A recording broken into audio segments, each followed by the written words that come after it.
definitely we can have physical effects from this energy, but the truth is this pulse of energy can only do so much to us because the energy itself is actually neutral. It's really up to us to decide how it's going to affect us. And if we choose to have it not affect our planet and not knock us off the axis, then we have enough energy just within ourselves to do that. Well, and I couldn't agree with you more. I really couldn't. You know, when we look at well, you know, the whole photon belt out there, and you know, okay, we got how many minutes? 8 minutes. We got 9 minutes.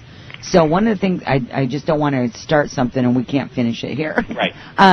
One of the things that I'd love for you to talk about is the whole, some people call it Nibiru, some people call it Planet X, some people call it the brown dwarf, right. Some call it the binary sun, you know, whatever it is.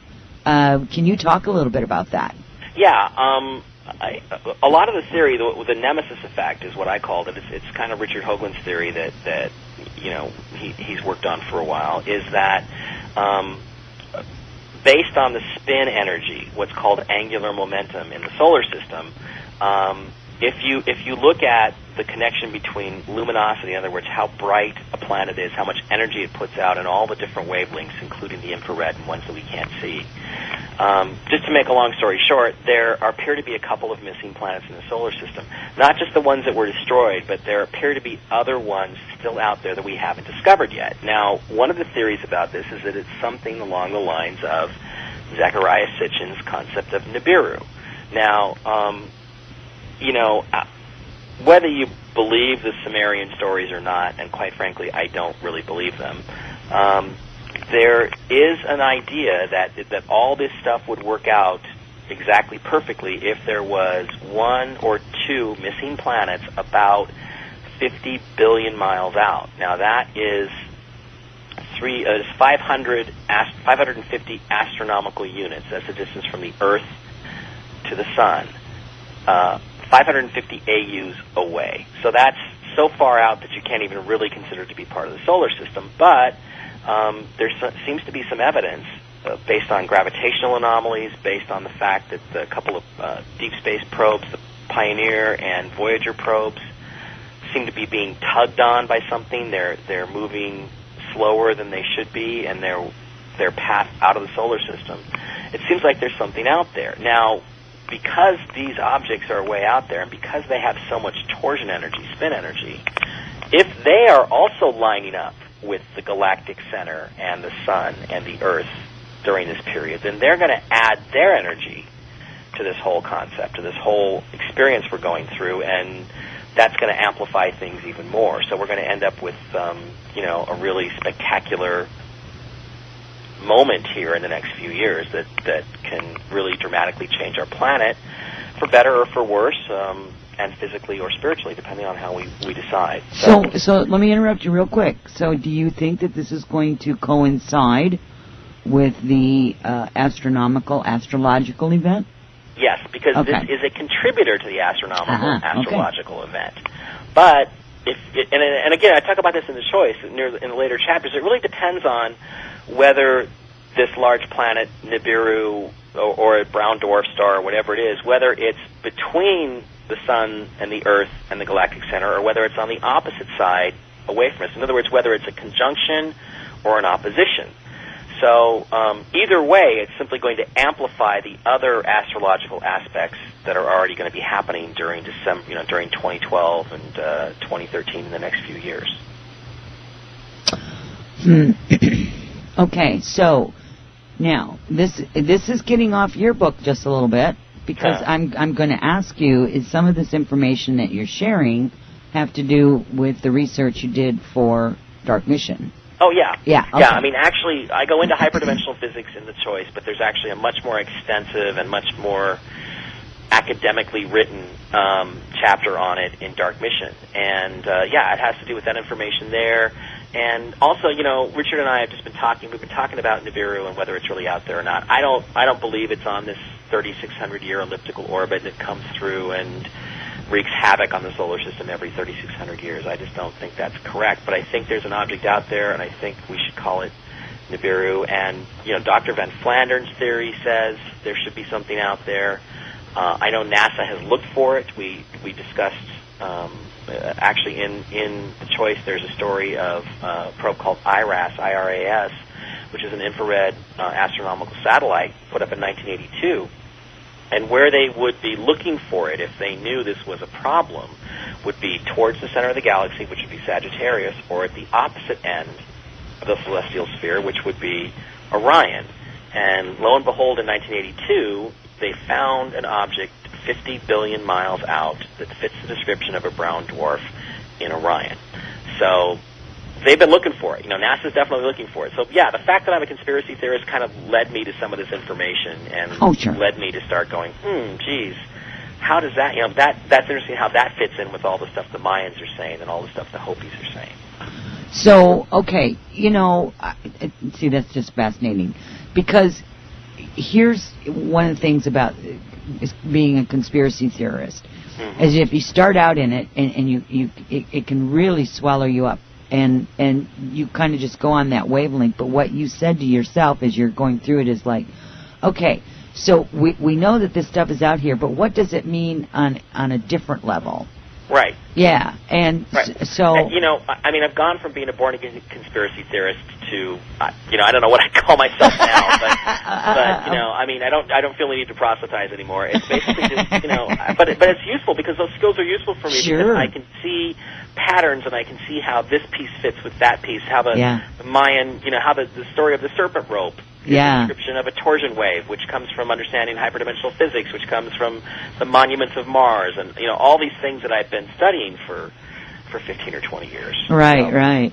Well, I'm going to tell you, this is so fascinating, though, how you have walked through all of this and then come to this point with this particular book. This is just, it really is. Let me tell you, I like to say in my lectures, I never, if you'd have told me 6 months ago or 8 months ago or 9 months ago now, geez, I guess almost a year ago, if you'd have told me 10 months ago that all this tree-hugging, love, hippie crap would be coming out of my mouth, I would have laughed at you.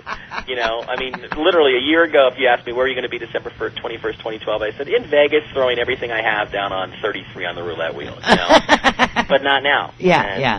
That's that harmonic conversion thing. By this experience, and I just have to speak from there now, from my center rather than from my head. Yeah, from your heart. The heart is everything. Here we are. We're 1 minute away.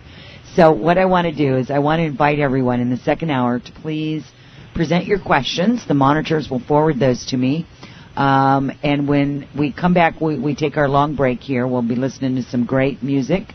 And then we will come back and we will be talking some more with Mike Bara on The Choice, using conscious thought and physics of the mind to reshape the world. And Mike Bara, MikeEbara.com. Please go visit his website. He's got a wealth of information there. Fantastic biography that certainly doesn't speak of the man that we're speaking of here today, because that's just stuff, and this is the real Mike Bara. I love it. It's great. It's awesome. It's the new Mike Bara. It's the new Mike Bara. Yeah. I love it. So you guys, let's go ahead. We'll wrap it up. We're going to go ahead and take our break, and we're going to see you back here at the top of the hour with Mike Bara. So please stay with us.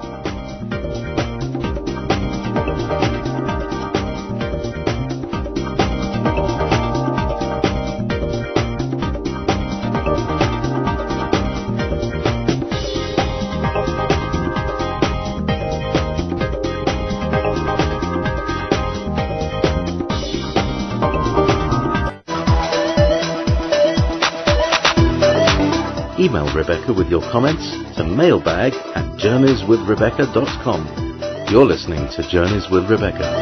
All right, everyone. Welcome back. And it was a fantastic little break. I hope everyone got up, stretched their legs, refreshed their water, tea, coffee, whatever. But we're back, and we're glad to be back, and we're glad to be here with Mike Bara tonight. The Choice. Mike, are you with us? I am still here. By the way, I dug that music. It's like a power ballad Saturday now because of that great song you played. So. I just love that song myself. Thank you for saying that. My engineer's over there taking a bow. He picks the music, by the way. Who is that? It sounds like Daughtry or something. Who is it? Joe Bonamassa. Oh, okay. Oh, yeah. And by the way, I have to do this because I really like him. Santana's got a new CD out.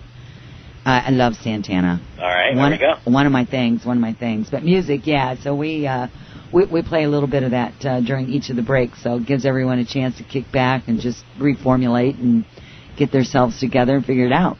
We have a bunch of questions that came in. Okay. So if you would like, we could start out with those. Or if you have something else that you would like to add tonight before we get into the questions, this is your night, so you can talk about what you want to talk about. Well, okay, I do want to have something before we get to the questions. I do want to say something. I think the point of the choice is to make people aware that the laws of physics, first of all, don't exist.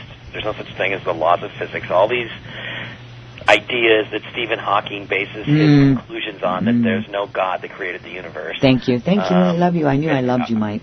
Yeah, are crap. That's just nonsense. I use that word a lot, but it's nonsense. The laws of physics are not laws. The speed of light is not the speed limit of the universe. There's all sorts of experiments that show that all these different things can be gravity. They can all be canceled. They can all be offset. So nothing is inevitable. And what's happening is that we're being given a tremendous opportunity here during this transitional period, during the 2012 era, to change our planet for the better, for any way we want it to be. And the key to that is to seek out the Spirit, to go inside, to find your center, and be honest with yourself about who you are, and be honest about what you really want for this planet, and then go out and during your thoughts and your prayers and whatever you do, ask for that.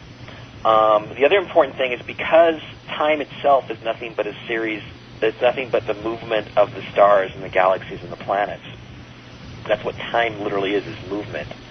There are certain dates that are coming up when our ability to affect the outcome of the 2012 era is amplified. And, the eclipses are very powerful events that affect instruments rather dramatically. All kinds of electronic instruments can be affected very dramatically. And pendulums and things like that, and I talk about that in the choice. So we have opportunities during some eclipses that are coming up in 2010 and 2011, and especially in 2012, to say, okay, let's all get together, let's unite, let's connect through the internet, and let's have days of peace or days of prayer. And again, you don't necessarily have to pray for world peace, but pray. But I'm saying, put your thoughts, put your heart, put your mind toward whatever you want the planet to really be like, to fixing the things that you would like to see fixed. And if we do that on these certain dates, then things are invariably going to get better. And I'll be talking about, as they come up, dates that are important. The next most important one is going to be probably November 2nd of this year, when we transition from the 6th night to the 7th day of the galactic underworld to the Mayan calendar. And then December 21st, 2010, the solstice this year, there's a major eclipse that takes place over the United States, and that is going to be a very powerful event, and it's not a coincidence that it's exactly 2 years before the Mayan long count calendar cycle ends, and I think that eclipse is showing us, it's like a warning or a harbinger, hey, this is coming up, you guys got to start paying attention. So those are the messages I wanted to get out, messages that I'd like to get out to everybody, for them to really keep in mind that we have a role in determining how this all comes out. And I have one other message for the people listening, which is that, unfortunately, you have already made your choice. You are now responsible for other people, because what's going to happen is that as other people awaken, other people in your life awaken and start thinking about spiritual matters and, 2012 and whatever's going on, they're going to need somebody to help them. And the simple fact that you're listening to this broadcast and listening to me and interested in these kinds of things means that you're one of the messengers that's going to have to be there to help them. And you got to put your arm around them. A lot of them are going to be very confused and say, well, what do you like? Do you like yoga? Do you like Indian chants? What do you like? Let's go find what you like. Let's take you to the Aetherius Society or whatever. Let's find what you like, and let's get you connected, because that's what they're going to need. So